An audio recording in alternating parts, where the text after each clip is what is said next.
గారు అదేవిధంగా governor MLC అతగి Dayakar గారు, సెక్రటరీ అసోసియేషన్ ప్రెసిడెంట్, మహిళా ప్రెసిడెంట్, మా secretary SC ST welfare association president, general secretary, మిగతా కార్యవర్గ సభ్యులు, ఇక్కడ ఆశీనులైన వాళ్ళందరికీ కూడా నమస్కారం తెలియజేస్తున్నాను. ముఖ్యంగా ఈరోజు మనం ఒక 6 పెద్దల జయంతి జరుపుకుంటున్నాము. ముందుగా జగజ్జీవన్ రావు గారి ఇంట్లో ఫస్ట్ పుట్టిన జగజ్జీవన్ రావు గారు మన భారత తొలి దళిత ఉపప్రధాని. ఆయన మార్పు పరిపాలన చూపించారు.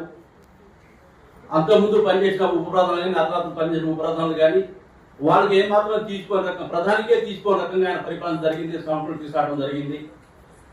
తర్వాత మహాత్మా జ్యోతిబా ఫులే గారు ఎడ్యుకేషన్ పట్ల ఆయన్ని ఎడ్యుకేషన్ రిఫార్మర్ అనవచ్చు.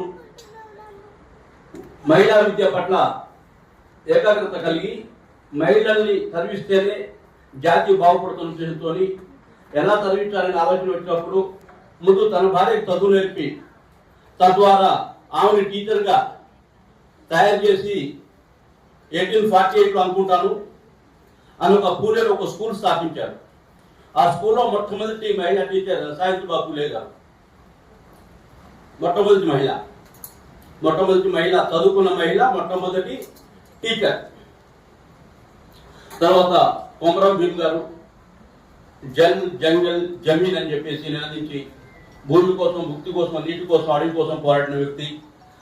సాయుధ పోరాటం, తెలంగాణ సాయుధ పోరాటం కానీ, నిజాం వ్యతిరేకంగా కానీ పోరాడి ఆదివాసీ గిరిజన హక్కుల కోసం పోరాడిన వ్యక్తి. అదేవిధంగా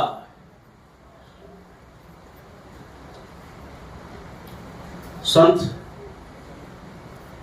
శివలాల్ మహారాజ్ తను కూడా గిరిజన జాతి అభివృద్ధి కోసం ఊరూరు తిరిగి గిరిజన జాతి మేలుకొల్పి ఆయన గిరిజన జాతికి ఒక రిఫార్మర్గా మారిన వ్యక్తి.